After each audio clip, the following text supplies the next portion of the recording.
اسرائیلی فوجی ٹرک اپنی جگہ پر کھڑا تھا اور اس میں سے مجھ پر مسلسل فائر آ رہا تھا۔ ظاہر ہے ٹرک میں ایمونیشن وافر مقدار میں ہوگا اور جو فوجی افسر بچ گیا تھا وہ اپنے سپاہی کو فائر کور دے رہا تھا۔ گولیاں میرے دائیں بائیں سے سنسناتی ہوئی گزر رہی تھیں۔ میں اوٹ میں ہونے کی وجہ سے ان گولیوں سے محفوظ تھا۔ میں نے 2-3 فائر کرنے کے بعد مردہ سپاہی کے پاؤچ میں سے ایمونیشن نکال کر رائفل کے چیمبر میں دوبارہ لوڈ کیا۔ جو پہلا یہودی فوجی افسر میری گولی کا نشانہ بنا تھا وہ جہاں گرا تھا وہاں سے اس نے دوبارہ ذرا سی بھی حرکت نہیں کی تھی۔ میں نے ٹرک کا وہاں سے فرار ہو جانے کے امکان کو ہمیشہ کے لیے ختم کرنے کے لیے اس کے ایک ٹائر کا نشانہ لیا اور ٹریگر دبا دیا۔ 2 دھماکے بیک وقت ہوئے۔ پہلا دھماکہ میری رائفل سے گولی کے چلنے کا تھا اور دوسرا دھماکہ فوجی ٹرک کے ٹائر کے پھٹنے کا تھا۔ اسی طرح میں نے دوسرے ٹائر کو بھی اڑا دیا۔ ٹرک ایک طرف کو ذرا سا جھک گیا۔ اتنی دیر میں زمین پر پڑے ہوئے یہودی سپاہی نے پیچھے کی طرف کھسکنا شروع کر دیا۔ وہ اپنے ٹرک میں واپس جانا چاہتا تھا مگر میں اسے زد میں لینے کی کوشش کر رہا تھا۔ 2 گولیاں میں نے اس کو نشانہ بنا کر فائر کی مگر ان میں سے ایک بھی نہ لگی۔ خدا جانے اسے کیا ہو گیا کہ وہ ایک دم سے اٹھا اور جھکا جھکا دائیں بائیں لہراتا ٹرک کی طرف بھاگا۔ میں نے اوپر تلے 3-4 گولیاں فائر کی۔ ایک گولی اس کی پیٹھ میں گھس گئی۔ وہ چکرا کر وہیں گر پڑا۔ یہ میری اسٹریٹجی کی بہت بڑی فتح تھی۔ اب صرف ایک ہی دشمن رہ گیا تھا جو ٹرک میں چھپا ہوا تھا۔ وہ میری رینج میں نہیں تھا۔ ایک طرح سے وہ ٹرک میں مورچہ بند تھا۔ ایمونیشن میرے پاس بھی کافی تھا۔ خطرہ اگر تھا تو یہی کہ کہیں ٹرک والے فوجی افسر نے پیچھے وائرلیس نہ کر دیا ہو۔ اس صورت میں وہاں تھوڑی دیر میں کسی نہ کسی فوجی ہیلی کاپٹر یا فائٹر جہاز کو پہنچ جانا چاہیے تھا۔ میں زیادہ دیر انتظار بھی نہیں کر سکتا تھا اور اپنے دشمن کو مزید وقت بھی نہیں دے سکتا تھا۔ مشکل یہ تھی کہ اگر ٹیلے سے نکلتا ہوں تو دشمن کی رینج میں آ جاتا ہوں۔ میرے اور ٹرک کے درمیان کوئی آڑ نہیں تھی۔ میں نے فائر سے ہاتھ روک لیا تھا۔ اچانک فضا میں ہلکی سی سنسناہٹ سنائی دی اور میں نے دن کی روشنی میں کسی گیند کی طرح کی چیز کو ٹرک کے پیچھے سے نکل کر اپنی طرف آتے دیکھا۔ 1 سیکنڈ میں سمجھ گیا کہ یہ کیا چیز ہے۔ میں نے سر ریت میں ڈال کر دونوں بازو اپنے سر کے اوپر کر لیے۔ ایک دھماکہ ہوا اور دستی بم کے ٹکڑے شور مچاتے ادھر ادھر اڑ گئے۔ اس کے بعد دوسرا گرینیڈ پھینکا گیا۔ وہ بھی مجھ سے کافی دور ریت پر گرا اور پھٹ گیا۔ یہ گرینیڈ ٹرک میں چھپا ہوا فوجی افسر مجھ پر پھینک رہا تھا مگر میں اس کی رینج سے باہر تھا۔ مجھ تک وہ ہاتھ سے دستی بم پھینک کر نہیں پہنچا سکتا تھا۔ اس کے لیے چھوٹی مارٹر توپ درکار تھی جو اس کے پاس نہیں تھی۔ اس نے 4 دستی بم پھینکے، چاروں پھٹے مگر میں محفوظ رہا۔ پھر کچھ دیر کے لیے خاموشی چھا گئی۔ مجھے ایک ہی فکر کھائی جا رہی تھی کہ اس یہودی افسر نے پیچھے سگنل دے دیا ہوگا اور ابھی کوئی نہ کوئی ہیلی کاپٹر آ کر مجھ پر گولیاں برسانا شروع کر دے گا۔ وہاں سے فوجی ایئرپورٹ کا فاصلہ ہیلی کاپٹر کے لیے اتنا زیادہ نہیں تھا۔ جب 15-20 منٹ خاموشی سے گزر گئے اور فضا میں کوئی جیٹ فائٹر یا اسرائیلی فوجی ہیلی کاپٹر نمودار نہ ہوا تو مجھے تھوڑی تسلی ہوئی کہ شاید ٹرک میں وائرلیس سیٹ نہیں ہے، یا اگر ہے تو ایئرپورٹ پر کوئی طیارہ یا ہیلی کاپٹر موجود نہیں ہے۔ ہو سکتا ہے بٹالین ہیڈ کوارٹر سے ہیلی کاپٹر آ جائے۔ اتنی دیر میں اپنے دشمن کو ہمیشہ کی نیند سلا دینا چاہتا تھا۔ ٹیلے کی اوٹ سے نکلتے ہوئے بھی گھبرا رہا تھا۔ ایک تو میں کھلی جگہ پر رینگ کر آگے بڑھتے ہوئے نظر آ سکتا تھا اور مجھ پر گرینیڈ پھینکا جا سکتا تھا۔ دوسرے میں یہ بھی جانتا تھا کہ اسرائیلی فوجی کے پاس دوربین بھی ہے اور وہ بڑی آسانی سے مجھے نشانہ بنا سکتا ہے۔ معاذ پر خاموشی چھا گئی۔ نہ میں گولی چلا رہا تھا نہ ٹرک کی طرف سے کوئی فائر ہو رہا تھا۔ میں نے سوچا کہیں دشمن کی کوئی چال تو نہیں، کہیں وہ اپنے ٹیلے کے عقب سے ہو کر میرے ٹیلے کی طرف تو نہیں بڑھ رہا، مگر وہ سارا علاقہ میری نگاہوں کے سامنے کھلا تھا۔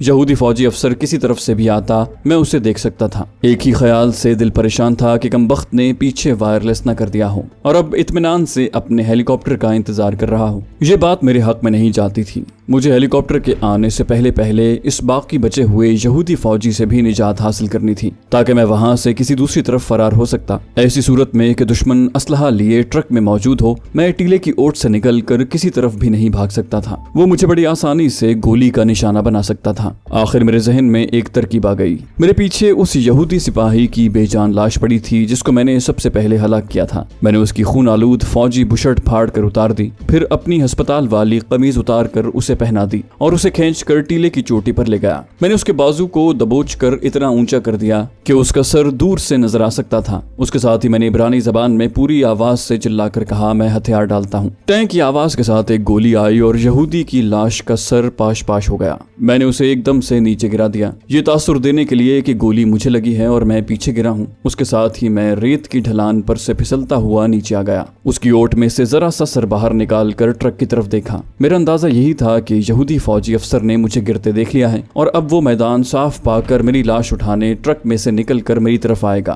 لیکن ایسا نہ ہوا۔ ट्रक में छुपा हुआ यहूदी फौजी शायद मेरी चाल को समझ गया था। एक बार फिर आसाब शिकन खामोशी छा गई। जब मजीद 15-20 मिनट गुजर गए और कोई हेलीकॉप्टर पीछे से ना आया तो मैं समझ गया कि ट्रक में वायरलेस सेट नहीं है। इस एहसास से मुझे बड़ी तसल्ली हुई। अब मैंने किसी नए मंसूबे पर गौर करना शुरू कर दिया। हम दोनों एक दूसरे के सामने एक दूसरे के लिए घात लगाए बैठे थे और हम में से किसी एक की मौत लाजमी थी और मैं अपनी नजरें ट्रक से इधर उधर नहीं कर सकता था। अचानक ट्रक के इंजन की आवाज बुलंद हुई। मैंने घूर कर देखा। ट्रक अपनी जगह से थोड़ा सा आगे को खिसका। मैंने दूर से ट्रक की अगली सीट का निशाना लेकर फायर कर दिया। ट्रक आहिस्ता आहिस्ता खिसकता जा रहा था। उसके दोनों टायर फट चुके थे मगर वो चल सकता था। मेरी समझ में नहीं आ रहा था कि ये शख्स ट्रक को स्टार्ट करके कहाँ ले जाना चाहता है। एक बात जाहिर थी कि वो उसे वापस नहीं ले जा सकता था। उसे बखूबी इल्म था कि मैं उसे रेंगते हुए ट्रक के पीछे आकर उस पर हमला कर सकता हूँ और ड्राइवर की सीट पर बैठे होने की वजह से वो मेरे लिए बड़ा आसान निशाना होगा। मैंने गौर से देखा तो ट्रक का रुख मेरे वाले टीले की तरफ हो गया था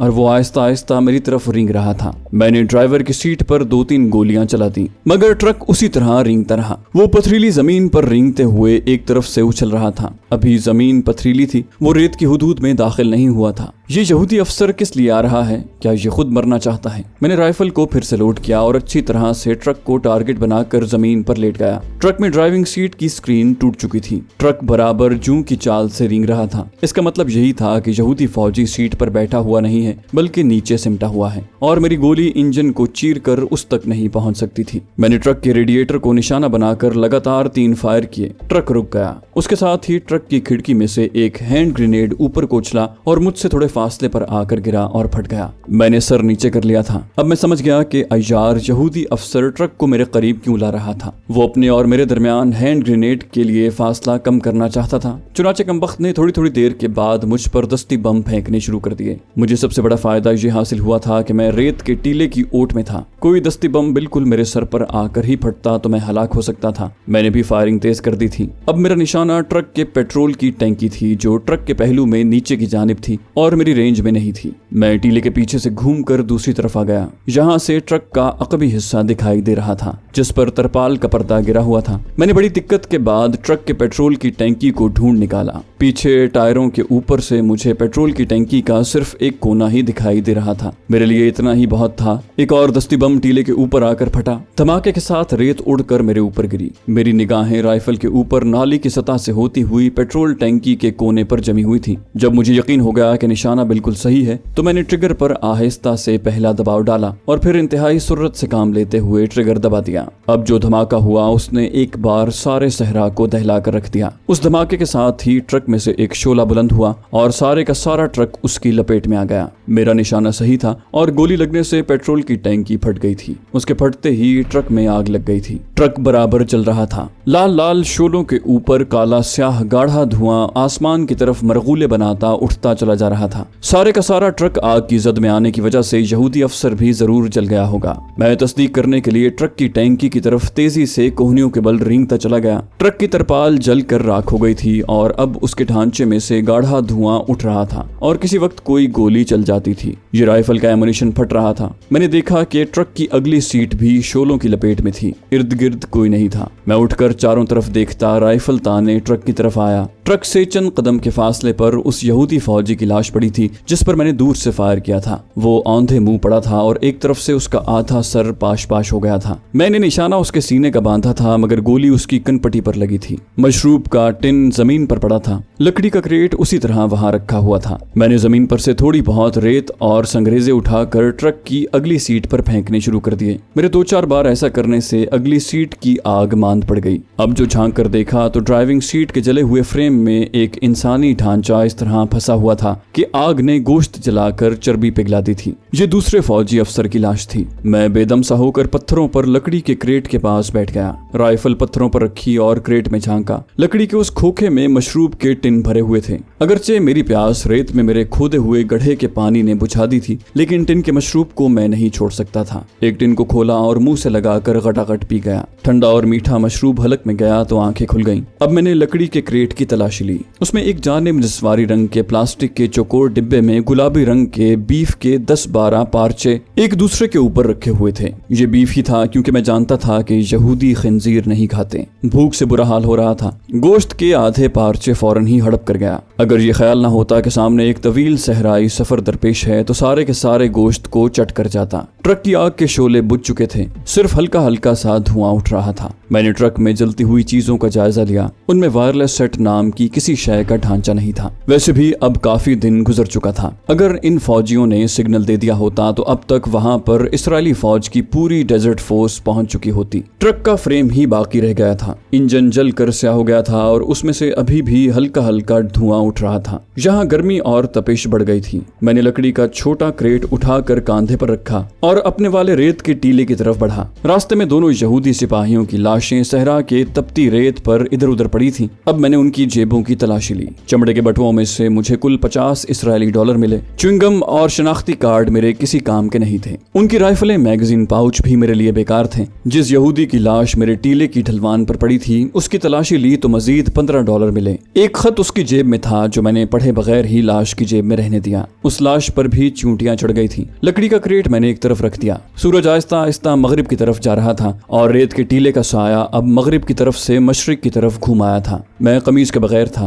सिर्फ अस्पताल वालों का धारी धार पाजामा पहना हुआ था। दूर रेत पर पड़ी लाशों में से एक लाश की पतलून और दूसरे की खाकी कमीज उतार कर पहनी, क्योंकि एक सिपाही की कमीज खून से लिथड़ी हुई थी और दूसरे की पतलून पर खून जम रहा था। एक के जूते मुझे पूरे आ गए। ये जूते अगरचे भारी थे लेकिन सहरा में चलने में बड़े काम आ सकते थे। पेट में गोश्त और ठंडा मशरूब गया तो अपने आप गनूद की तारी होने लगी। सहरा में गर्म हवा चल रही थी लेकिन साए में कदरे सुकून था। एक ही डर था कि इन फौजियों की तलाश में पीछे से कोई दूसरी कंपनी ना आ जाए। ये ख्याल मुझे परेशान करने लगा। मगर इतनी देर गुजर गई थी कि इन लोगों की तलाश में अभी तक कोई नहीं आया था। ताहम उनके आने के इम्कान को नजरअंदाज नहीं किया जा सकता था। सहरा में धूप ने आग सी लगा रखी थी। इस दहकते हुए जहन्नम में चलने की हिम्मत नहीं हो रही थी। जहाँ ट्रक को आग लगी थी वहाँ मुझे दूरबीन कहीं नहीं मिली थी। शायद उसे वो फौजी अपने साथ ट्रक में ले गया था जो ट्रक के धमाके में ही जलकर राख हो गया। तबीयत इस खतरे से परेशान हो गई कि अगर पीछे से कोई दूसरा ट्रक आ गया तो एक ऐसी मुसीबत नाजिल हो जाएगी जिसका मेरे पास कोई इलाज नहीं होगा और मैं उनसे अपने आप को न बचा सकूंगा। मेरी आंखों में जो थोड़ी देर पहले गुनूदगी सी छा रही थी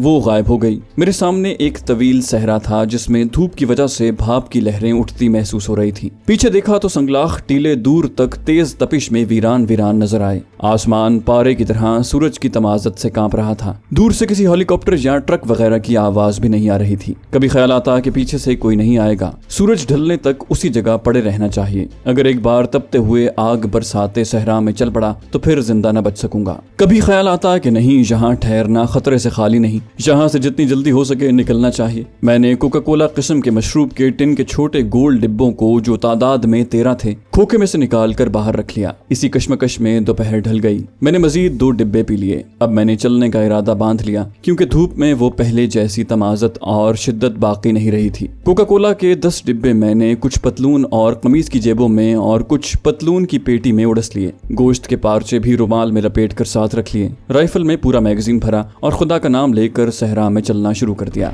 मेरा रुख एक बार फिर जुनूब मशरिक की तरफ था क्योंकि मेरे हिसाब से यरूशलेम उसी तरफ वाक़ हो सकता था। सूरज मगरिब में पथरीले टीलों के पीछे उतर रहा था। रेत के टीलों के साए लंबे हो रहे थे। फजा में तपिश कम हो गई थी। रेत खुश्क और भुरभुरी थी। भारी बूट रेत में धंस धंस जाते। मैं कदम कदम चल रहा था। सहराई रेत कहीं एकदम से किसी छोटे से नशेब में गिरने लगती और कहीं ऐसा गढ़ा आ जाता जैसे वहां रेत के भंवर हो। यहाँ बाकायदा कोई रास्ता नहीं था। सहरा में बड़े बड़े अजीब शराब नजर आते हैं। मैं इन शराबों की हकीकत से वाकिफ न था। जो लोग शराब से बाखबर नहीं होते वो उनकी फरेबकारियों का शिकार होकर अपनी जान से हाथ धो बैठते हैं। धूप, गर्म हवा और रेत में मिले हुए चांदी के जर्रात की वजह से सहरा में कभी दूर दरिया नजर आते हैं, कभी दरख्तों के झुंड दिखाई देते हैं और कभी रेलगाड़ी दौड़ती नजर आती है। कभी किसी शहर की उल्टी इमारतें दिखाई देती हैं। आपने भी किताबों में ऐसा पढ़ा होगा कि कोई भूला भटका शख्स सहरा में मारा मारा फिर रहा था कि अचानक उसे जरा फासले पर दरिया की लहरें उछलती नजर आईं। वो उनकी तरफ दीवाना वार बढ़ने लगा और दरिया भी उसी रफ्तार से आगे आगे भागता चला गया। दूसरी जंग अजीम में जब बिनगाजी के सहराओं में पंजाबी फौज जनरल रोमेल की फौज से बरसरे पैकार थी। उनमें से कई एक का कहना है कि हमारी कंपनी सहरा में एक जगह पहुंची तो हमने देखा कि दूर सहरा में एक बहरी जहाज गुजर रहा है। हम में से कई सिपाही तो शिश्त रह गए और उन्हें भूत प्रेत का करिश्मा समझने लगे, लेकिन बाद में हमें बताया गया कि वहां से दूर समंदर में कोई जहाज सफर कर रहा था। जिस वक्त मैंने अपना सफर शुरू किया उस वक्त दिन ढलना शुरू हो गया था, इसलिए मुझे किसी किस्म का कोई शराब नजर नहीं आ रहा था। अगरचे धूप में वो तमाजत नहीं रही थी, ताहम मेरे ऊपर ऐसा बोझ लदा हुआ था कि मैं करीब करीब 1 फरलांग ही चला हूँगा कि पसीने में शराबोर हो गया। सांस चढ़ गया। मैं एक जगह सांस लेने को बैठ गया। मेरी जेबों में भरे हुए टिन मुझे तंग कर रहे थे, लेकिन उनमें मीठा पानी था जो सहरा में आबे हयात से भी बढ़कर था। मैं उन्हें नहीं फेंक सकता था। राइफल भी बेहद कारआमद थी। कुछ देर सस्ताने के बाद फिर चल पड़ा। यूं ही चलते चलते सूरज गुरूब हो गया। सूरज के डूबते ही सहरा में अंधेरे की पतली सी धुंध उतर आई। इसकी वजह यह थी कि धुंध की किरणों में जो रेत के जर्रे चमक कर रोशनी पैदा कर रहे थे वो एकदम खत्म हो गए थे। साथ ही रेत भी जो चंद लम्हे पहले छोटे छोटे अंगारों की तरह दहक रही थी अब ठंडी पड़ रही थी। उसकी वजह से फजा खुनक होना शुरू हो गई थी। इससे मुझे बड़ी तस्कीन मिली। मैंने रेत पर अपना सफर जारी रखा। एक जगह जब प्यास ने बहुत तंग किया तो एक टिन खोला,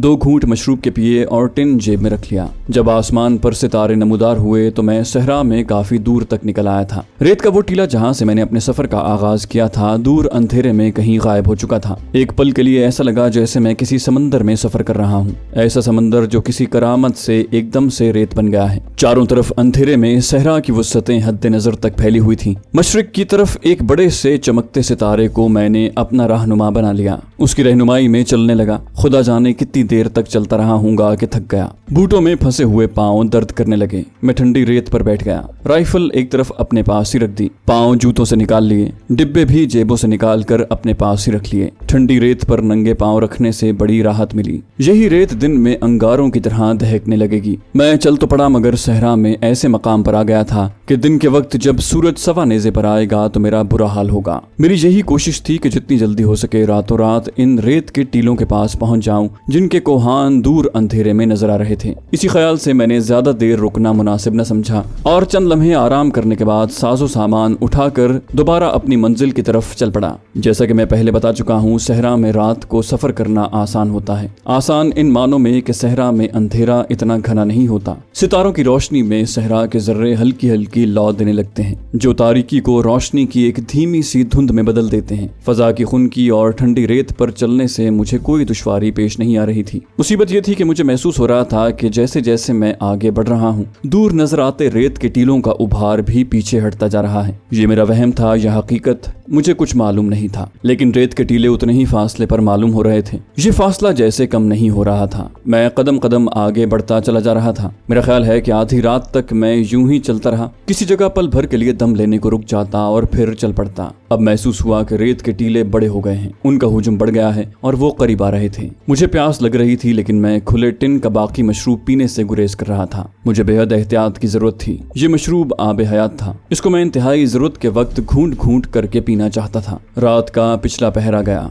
मशरिक की तरफ उफक की लकीर नीली और सब्ज होने लगी। रेत के जिस टीले को मैं एक ही टीला समझ रहा था अब वो एक तवील सिलसिला दिखाई दे रहा था जो दूर मशरिकी उफक तक फैलता चला गया था। मेरा दिल एक बार तो बैठने लगा। या अल्लाह, कहीं मैं इस लकुदक सहरा में मरने के लिए तो नहीं आ गया। बज़ाहिर ये सहरा कहीं खत्म होता दिखाई नहीं देता था। इस मुसीबत में भी सहरा की खूबसूरती से नजरें नहीं हटाई जा सकती थी। ऐसा लग रहा था कि रात के पिछले पहर के सितारों भरे आसमान पर से नीली रोशनी का नूर सा नीचे उतर रहा है। एक सहर तारी कर देने वाली अजीब सी महक फजा में बस गई थी। खुदा जाने ये रेत की खुशबू थी या रेत के अंदर छुपे हुए नजर न आने वाले फूलों की महक थी। ऐसी खुशबू मैंने पहले कभी नहीं सूंघी थी। इसमें रूह को तरोताजा कर देने वाली तवानाई थी। कभी कभी ऐसी आवाज आती जैसे कोई सरगोशी कर रहा हो। बाद में मालूम हुआ कि ये किसी नशीबी जगह पर रेत के अपने आप फिसल कर गिरने की आवाज थी। सहराई रेत के सन्नाटे और खामोशी का सिर्फ वही शख्स तसव्वुर कर सकता है जिसने कभी रातों को सहरा में पैदल सफर किया हो। ये खामोशी दिल पर कुदरत की हैबत तारी कर देती है। किसी वक्त खामोशी जैसे अपने आप सरगोशियां करने लगती है और किसी वक्त ऐसे चुप साध लेती है कि इंसान को अपने सांस की आवाज भी नहीं सुनाई देती। महसूस होता है कि इंसान खला में आ गया है, जहाँ कोई आवाज नहीं, कोई वजन नहीं, कोई फजा नहीं, कोई रोशनी नहीं, हर तरफ खला ही खला है, अदम ही अदम है। अज़ल से लेकर अबद तक वक्त की गर्दिश रुक गई है।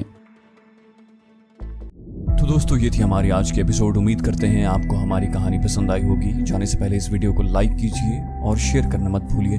कमेंट करके हमें बताइए कि आपको हमारी वीडियो कैसी लगी। और अगर अभी तक आपने इस चैनल को सब्सक्राइब नहीं किया तो इसे सब्सक्राइब कीजिए और बेल आइकन दबाकर ऑल नोटिफिकेशंस ऑन कर लीजिए।